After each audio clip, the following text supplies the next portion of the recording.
daming ano no, kawayan. Galing kawayan na yan.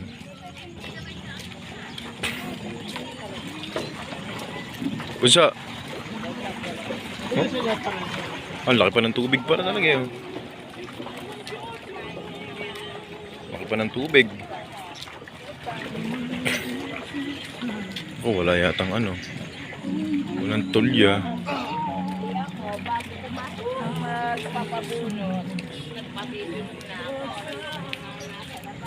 Ang ganda oh.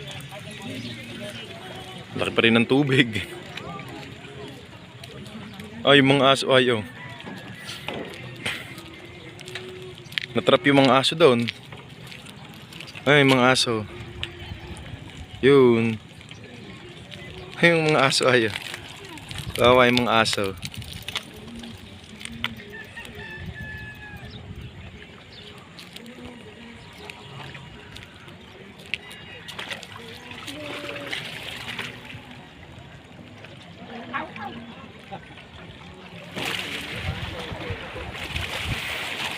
Saan galing yung mga ano na yun tayo, mga kawayan na yun?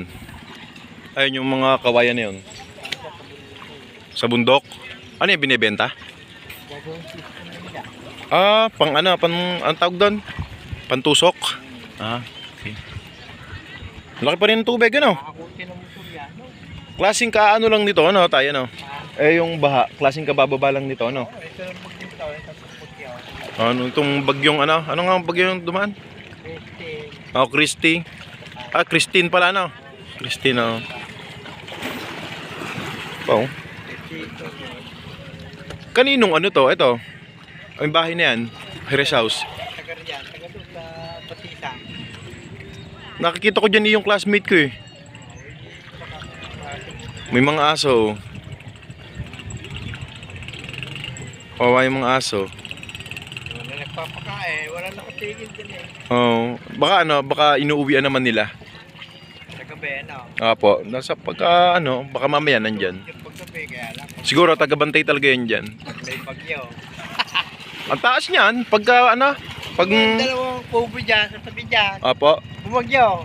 Oh. Naanod, may refrigerator, Eh. may TV. Eh. Naanod, hindi na makita yun.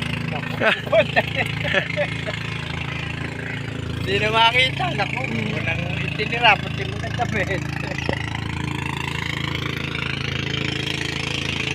Bibili kami ng tulya eh, wala pala. Ayun, mamili yan, libre mo, mamili ka dun sa bangkal. Apo. Aariba. Mm. Ayan, madahil tuloy eh. Wala naman nagbibili dito eh. Yun naman libre. O yan, mamimili ka lang, ano, tayo ano. Yung bata, basta yun din nabili, yung bata, magbibili yun. Oo, yung bata. Plastic. Bunso, tingin. Bunso.